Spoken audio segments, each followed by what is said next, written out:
Hello students, कैसे हैं आप लोग।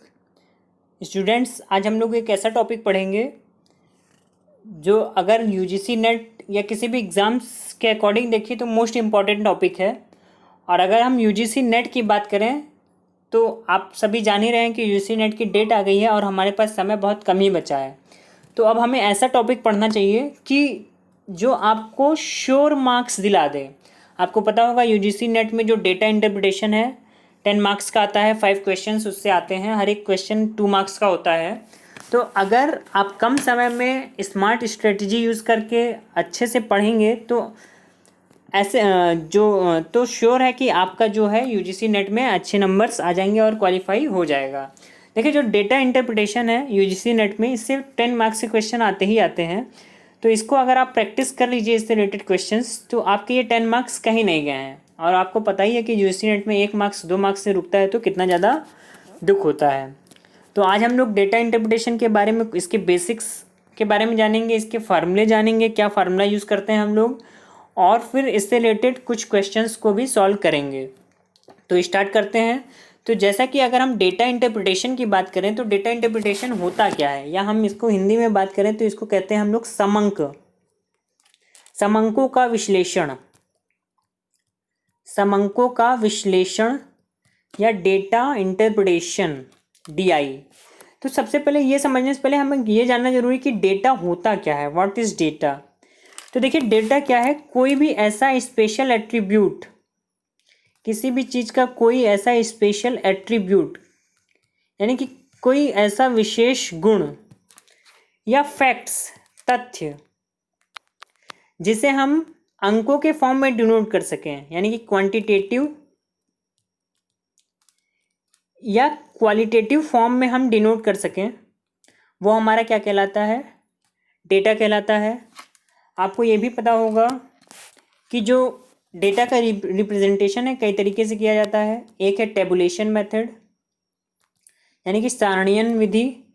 एक है आपका डायग्रामेटिक रिप्रेजेंटेशन, यानी कि चित्रमय प्रदर्शन। एक है आपका ग्राफिकल रिप्रेजेंटेशन। तो अब देखते हैं हम लोग क्या बेसिक फार्मूला यूज़ होता है डेटा इंटरप्रिटेशन में। और यही फार्मूला अगर आप अच्छे से पढ़ लेंगे, याद कर लेंगे, तो श्योर शॉट है कि यही 2-3 फार्मूले से रिलेटेड इसमें क्वेश्चन पूछे जाते हैं और आप आसानी से उसको कर लेंगे। तो देखिए, सबसे पहला जो फार्मूला है डेटा इंटरप्रिटेशन का, वो है मेन फार्मूला एवरेज।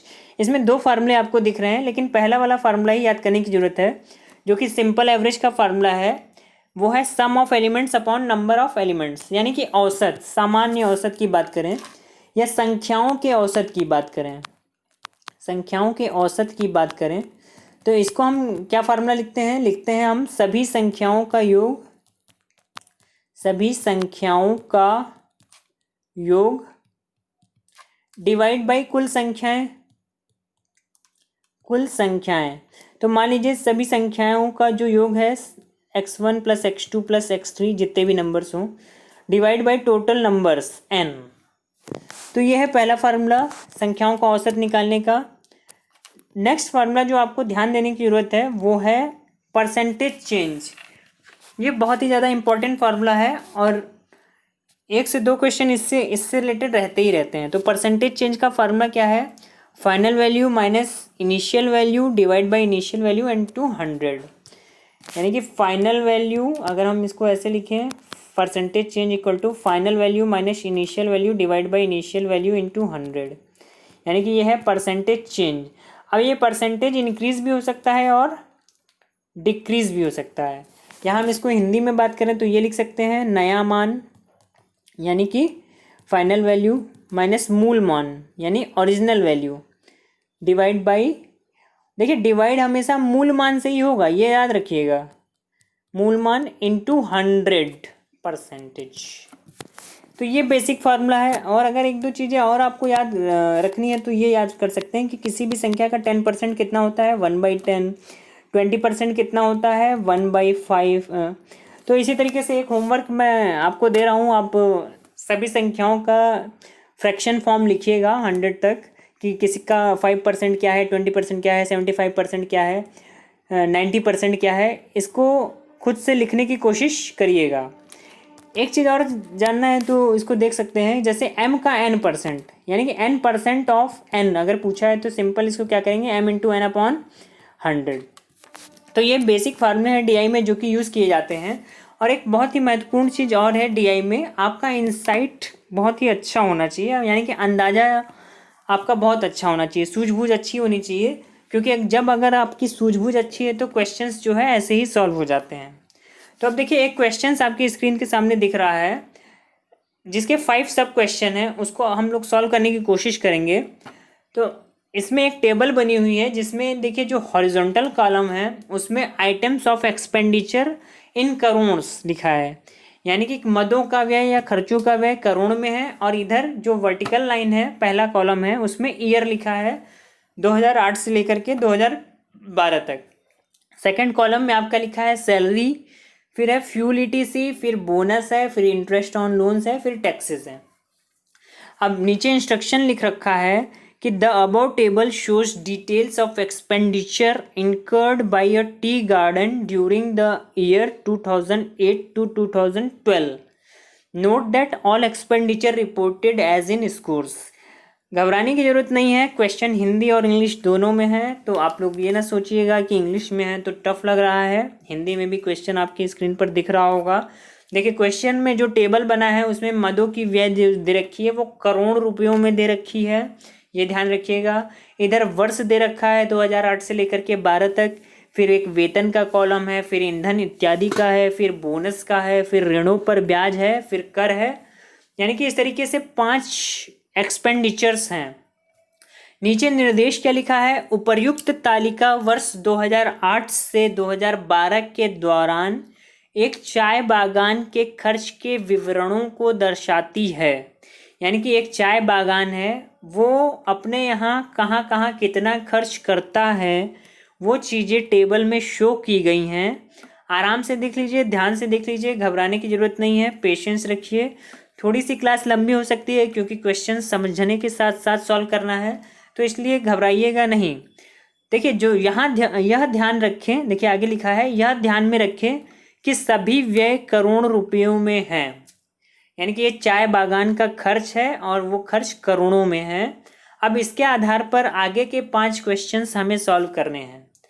तो जो पहला क्वेश्चन है आपकी स्क्रीन पर दिख रहा है, the average yearly expenditure on interest on loans during the period 2008 to 12 was approximately.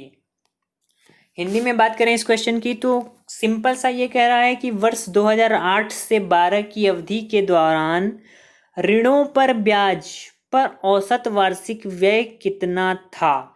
देखिए सबसे पहले क्वेश्चन की वर्डिंग समझिए, एक बार क्वेश्चन समझ में आ गया तो फिर आंसर आने में ज़्यादा टाइम नहीं लगता है।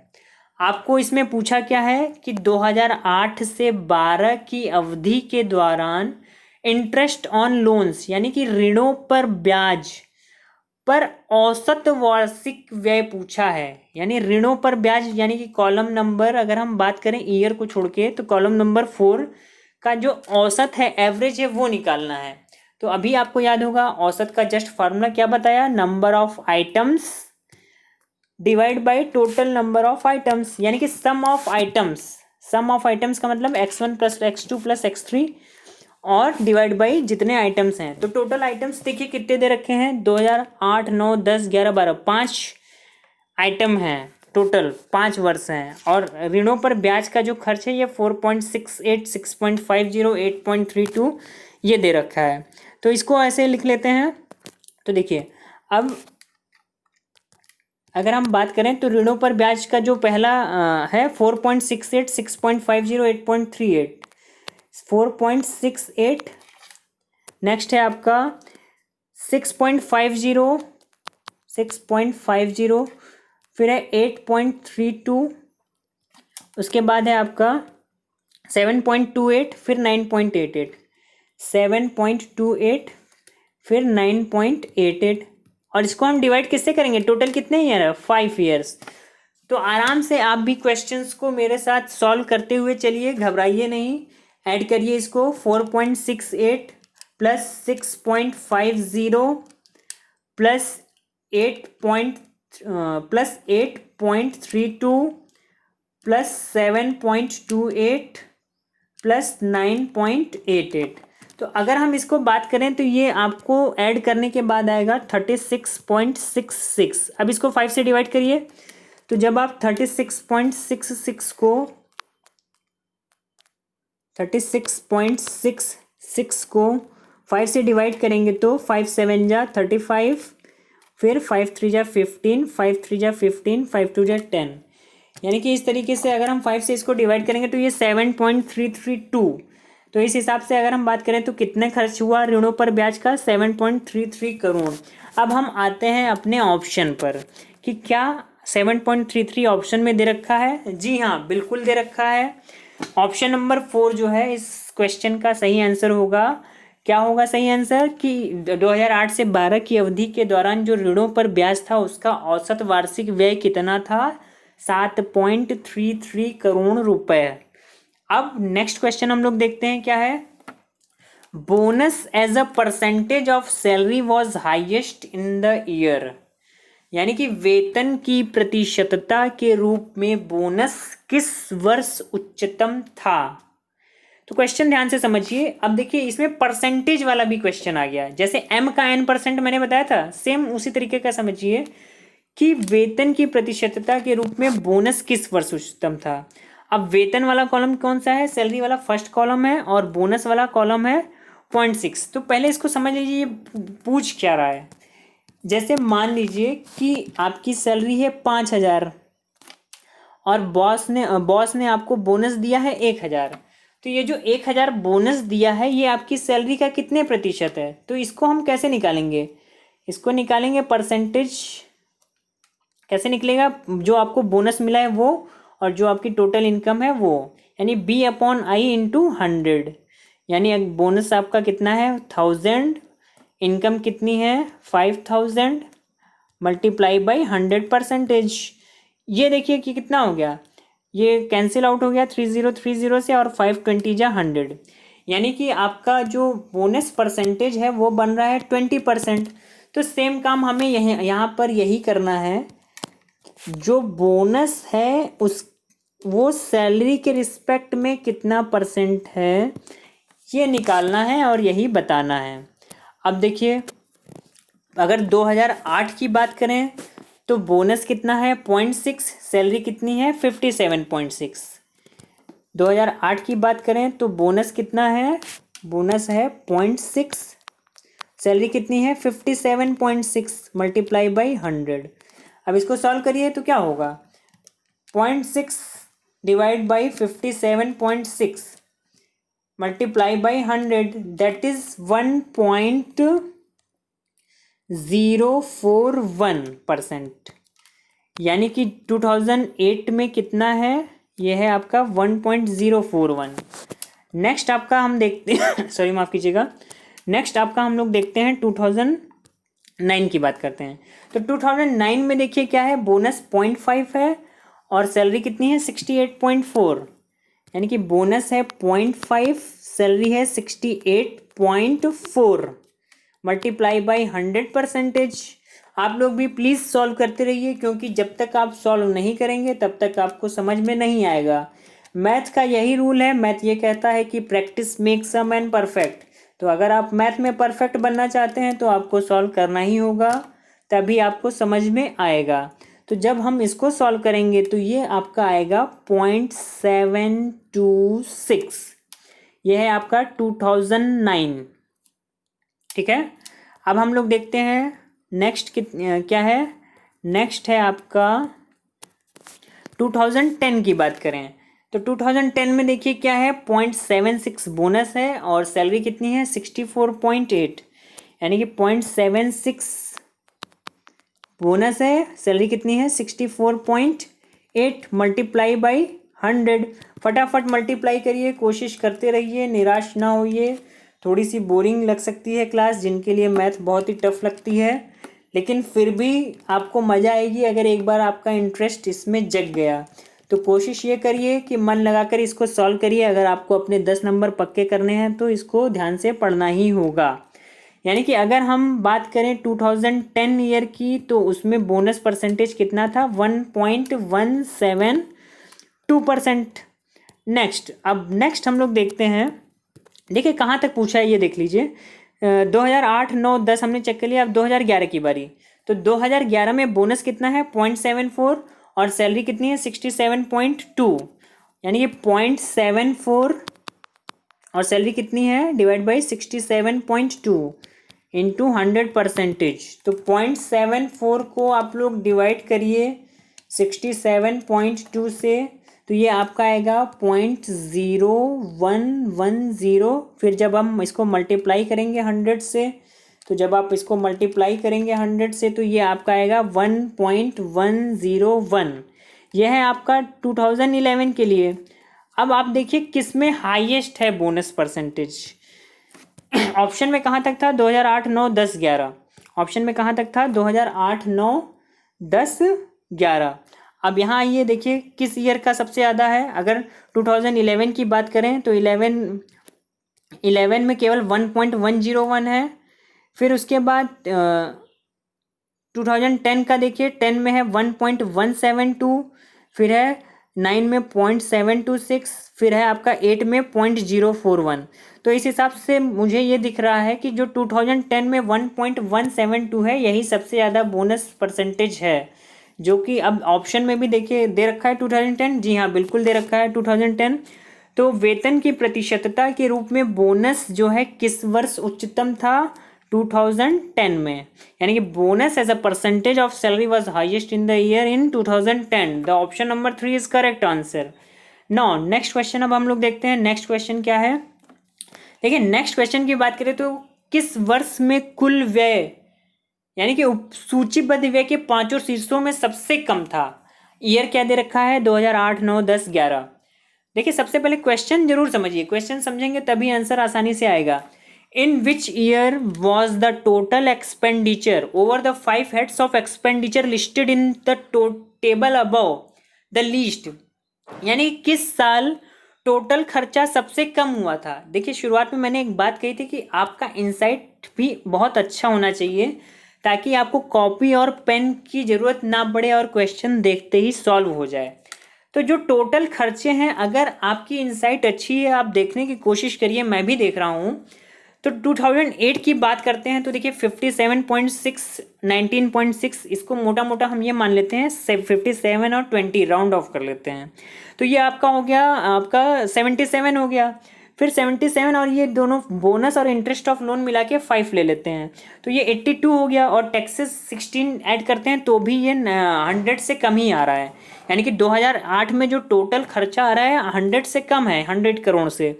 अब 2009 का ऑब्जर्व करिए तो यहाँ पर 68 और 22 ये आपका 90 हो गया, और 90 के बाद ये 6 और 21 ये सब मिलके आपके 100 करोड़ के पार चले जा रहे हैं। फिर 2010 में भी सेम देखिए वही है, 64 है, 20 है, 8 है और 14 है। मैं डेसिमल वाली वैल्यू नहीं बोल रहा हूँ, ये ना सोचिएगा गलत बोल रहा हूँ। ये भी 100 करोड़ से ऊपर है। 2011 का देखिए तो ये भी क्या है 67, 26.74, 7.28 और 17.6, ये भी जो है 100 से ऊपर चला जा रहा है। तो इस तरीके से क्या है, हमको ये पूछा है कि टोटल जो खर्चे हैं किस वर्ष सबसे कम हुआ था। तो जैसा कि 2008 में देखिए, अब इस 2008 का मैं जोड़ देता हूँ ताकि आपको ये क्लियर हो जाए कि 2008 में 100 करोड़ से ऊपर का खर्च हुआ ही नहीं।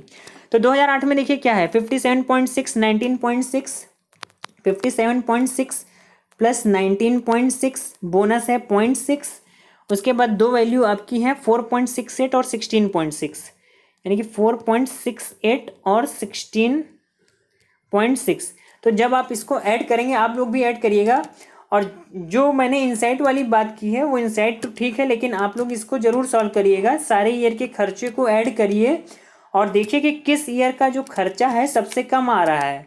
तो मैं 2008 की बात करूं तो जो 2008 का खर्चा आ रहा है वो मैंने आपको बताया था कि 100 से कम ही है, जो कि है 99.08 करोड़। तो इस हिसाब से अब हम ऑप्शन पे आते हैं। तो क्वेश्चन हमारा देखिए क्या पूछा था कि किस वर्ष में कुल व्यय सबसे कम था। तो 2008 में कुल व्यय सबसे कम है क्योंकि 100 करोड़ से नीचे का खर्चा आया है। बाकी 2009, 10, 11 में सब 100+ करोड़ खर्च हो रहे थे। नेक्स्ट क्वेश्चन देखिए क्या है। In which year the percentage growth of expenditure on salary as compare to the previous year was more than 10%। Question पहले ध्यान से समझ लीजिए। एक बार क्वेश्चन समझ में आ गया तो आंसर आपको अपने आप आसानी से सॉल्व हो जाएगा। ये कह रहा है किस वर्ष में वेतन पर व्यय में प्रतिशतता वृद्धि 10% से अधिक थी। अब किस वर्ष में, मतलब पिछले वर्ष की तुलना में। तो सबसे पहले क्वेश्चन में ये कंफ्यूजिंग है, ये 2009 और 2010 अलग अलग लिखा है। आप जब भी इसको सॉल्व करिएगा तो 2009 का जो पिछले वर्ष का तुलना है वो किससे करेंगे। 2009 की तुलना भाई किससे होगी, 2009 की 2008 से होगी। 2010 है तो उसकी तुलना होगी 2009 से, यानी प्रीवियस ईयर की बात हो रही है ना। पिछले वर्ष की तुलना का मतलब क्या है, देखिए ब्रैकेट में इसीलिए आसान एकदम दिया है कि आप समझ जाएं।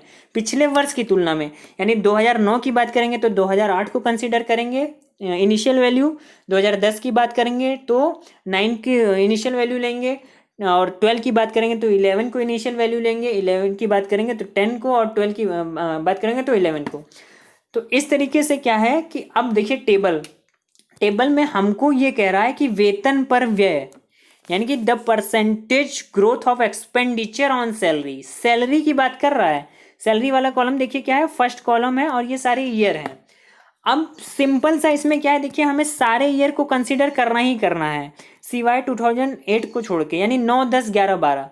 9, 10, 11, 12 का मतलब आपको याद होगा, मैंने परसेंटेज इंक्रीज डिक्रीज वाला जो फार्मूला बताया था वो यहाँ पे यूज होगा। यानी कि हम सीरियल वाइज, देखिए कोई जल्दबाजी नहीं करते हैं, सीरियल वाइज सबका हम लोग क्या निकाल लेते हैं, परसेंटेज इंक्रीज, क्योंकि हमें ये बताना है कि 10% से अधिक किसमें था। अब 2009 की बात करते हैं, तो जब 2009 की बात करेंगे तो हमको 2008 हमारी वहाँ पर क्या हो जाएगी, वहाँ पर हमारी 2008 जो है हमारी क्या हो जाएगी, 2008 हमारी हो जाएगी इनिशियल वैल्यू। तो अब देखिए क्या है, 2008 में जो सैलरी है वो कितनी है, 57.6 है, और 9 में 68.4 है। तो 2009 के परसेंटेज इंक्रीज की बात करें तो 68.4 माइनस 57.6 लिखेंगे। 68.4 माइनस 57.6 डिवाइड हमेशा किससे होगा, मूल मान से। आपको याद है ना शुरुआत में जो फार्मूला बताया था, final value minus initial value divide by initial value into 100। तो ये फार्मूला ना भूलिएगा और इसको सॉल्व करिए, आपकी स्क्रीन पर दिख रहा है। तो 68.4 में से जब आप माइनस करेंगे 57.6 तो क्या आया, आपका आएगा 10.8। अब ये डिवाइड होगा आपका किससे, 10.8 आपका डिवाइड होगा 57.6 से। तो ये आपका आएगा, जब 57.6 से डिवाइड होगा तो ये आपका आएगा 0.1875। तो 0.1875 मल्टीप्लाई होगा 100% से। तो जब ये 100 से मल्टीप्लाई होगा तो ये आएगा 18.75%, यानी कि 2009 में 10% से अधिक का इंक्रीमेंट हो रहा है। ठीक है, 2009 में क्या है, 10% से अधिक का इंक्रीमेंट हो रहा है, किसकी तुलना में, 2008 की तुलना में, यानी कंपैरिजन में। अब 2009 का हमें पता चल गया, अब 2010 का। अब देखिए मैं बार बार इनसाइड की बात कर रहा हूँ, यहाँ पर देखिए परसेंटेज इंक्रीज 10% से अधिक की बात कर रहा है क्वेश्चन, ध्यान से देखिए, 10% से अधिक, 10% से अधिक। अब 2010 में देखिए सैलरी वाला कॉलम देखिए, 2009 में था 68.4 सैलरी, 68.4 करोड़। 2010 में जो है कम हो गया, यानी कि 64.8 करोड़ ही रह गया। अब यहाँ पर जब पहले ही सैलरी कम हो जा रही है तो इंक्रीमेंट का कोई सवाल ही नहीं आता। तो जब इंक्रीमेंट का कोई सवाल ही नहीं है, डिक्रीमेंट का सवाल है, तो जाहिर सी बात है कि हम 2010 को कैलकुलेट क्यों करें, हम अपना टाइम क्यों वेस्ट करें। फिर भी अगर आपको लगता है कि टाइम वेस्ट करना वाजिब है तो आप इसको खुद से सॉल्व करिएगा कि 2010 में परसेंटेज इंक्रीज हो रहा है या डिक्रीमेंट हो रहा है, आपको समझ में आ जाएगा।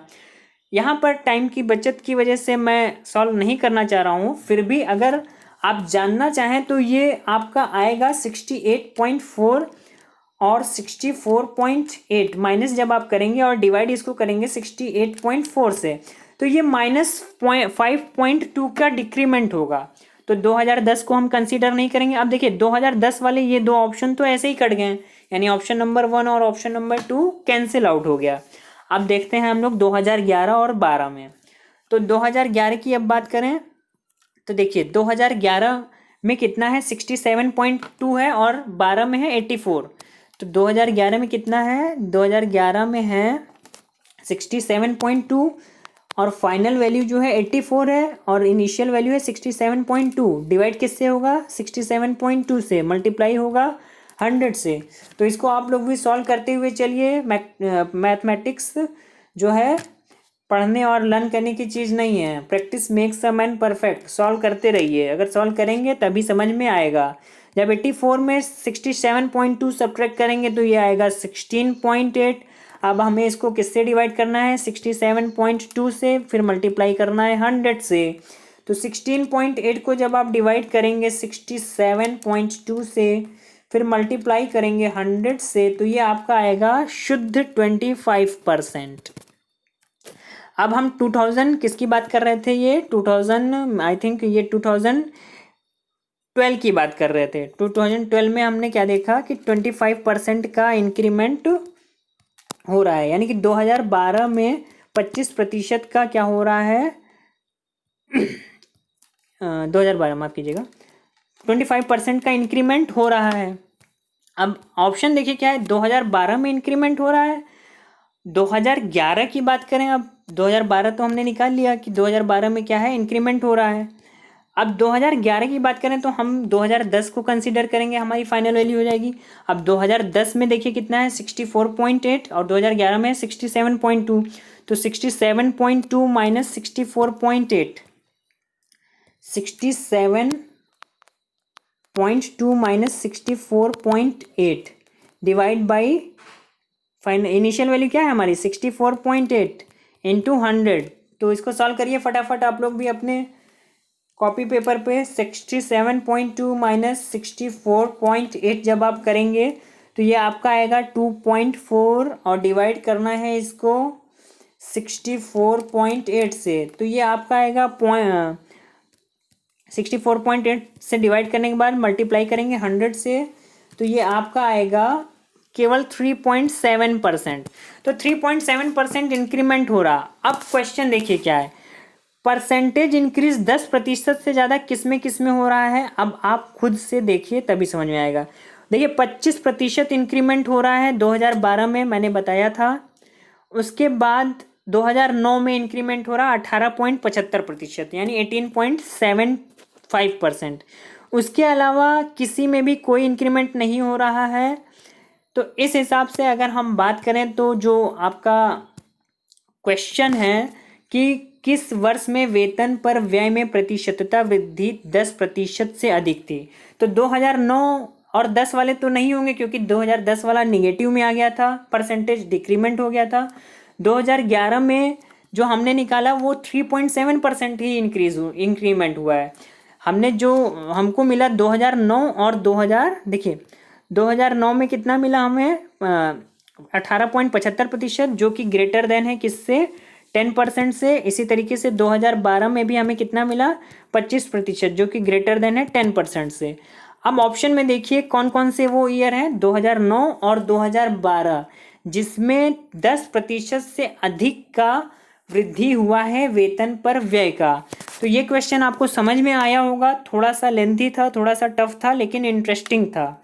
नेक्स्ट क्वेश्चन और लास्ट क्वेश्चन क्या है आपका, देखिए in which year the expenditure of taxes and interest on loans was less than the expenditure, यानी कि 2009, 2010, 2011, 2012। सबसे पहले तो इस क्वेश्चन को समझिए, किस वर्ष करों और ऋणों पर ब्याज पर व्यय ईंधन इत्यादि पर व्यय की तुलना में कम था।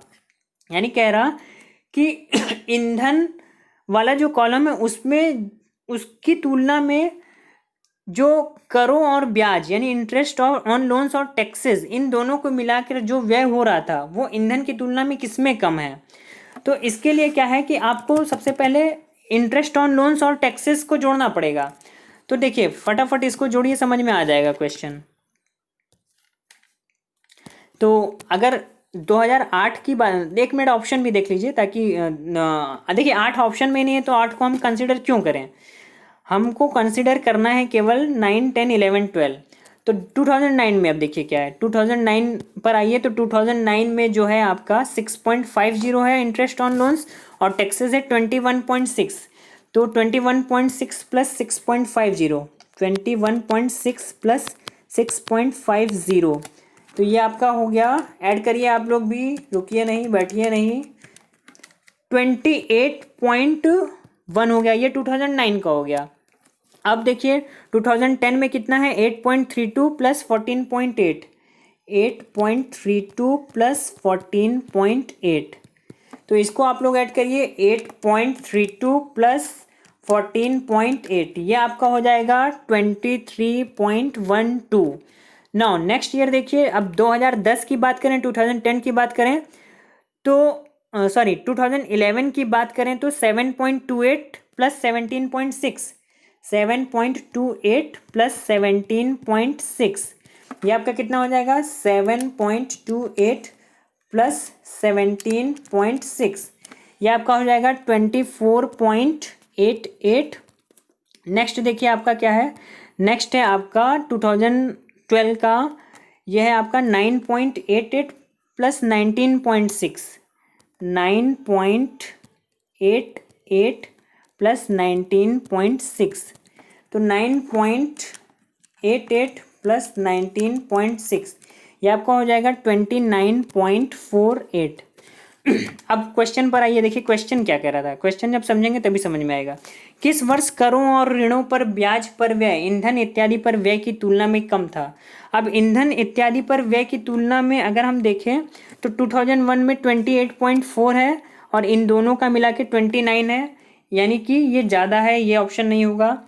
अब अगर 2011 की बात करें, 2011 में कितना है, 2011 में 26.6 फ्यूल ईटीसी पर है और इन दोनों को मिला के देखें तो 24.8 है। देखिए इसी में कम है।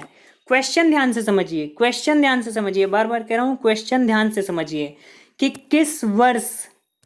किस वर्ष करों और ऋणों पर ब्याज पर व्यय ईंधन इत्यादि पर व्यय की तुलना में कम था, यानी किस वर्ष कम है। आपका देखिए ये 24.8 आ रहा है, आपका 24.8 आ रहा है। अब देखिए ध्यान से, देखिए 24.8 आ रहा है 2011 में और ये फ्यूल का है 26.6, यानी 26.6 की तुलना में 24.8 कम है। अगर 2010 की बात करें तो फ्यूल पे खर्च हो रहा है 20.2 और यहाँ 23.12 आ रहा है इन दोनों का खर्चा, तो ये भी नहीं होगा। फिर 2009 की बात करें तो फ्यूल पे खर्चा है 22.4 और इन दोनों का मिला के खर्चा है 28.1। तो किस वर्ष फ्यूल की तुलना में कम खर्च हो रहा है दोनों में, 2011 में 24.88, 2011 में केवल कितना खर्च हो रहा है, 24.88, यानी इस हिसाब से ऑप्शन नंबर कौन सा सही होगा, ऑप्शन नंबर 3 सही होगा कि 24.88 करोड़ ही खर्च हो रहे हैं फ्यूल की तुलना में 2011 में। तो इस हिसाब से ऑप्शन नंबर आपका कौन सा सही होगा, ऑप्शन नंबर है 3। तो इस तरीके से आज हम लोग ने डीआई के पांचों क्वेश्चंस को सॉल्व कर लिया, कुछ बेसिक हमने फार्मूले देख लिए। अब आप एक चीज़ समझ लीजिए कि डीआई में केवल यही चीज़ें पूछी जाती हैं जो आज हम लोगों ने क्वेश्चन सॉल्व किया, इसमें सारे तरीके के पैटर्न, सारे क्वेश्चंस पूछ लिए गए हैं। देखिए एवरेज भी आपने यहाँ पर एवरेज से रिलेटेड भी क्वेश्चन लगा लिया, परसेंटेज चेंज और डिक्रीमेंट से भी रिलेटेड आपने क्वेश्चन लगा लिया, एवरेज भी लगा लिया। उसके बाद आपने कंपैरेटिव स्टडी भी यहाँ पर कर ली, टोटल सम भी ऐड करना सीख गए आप लोग।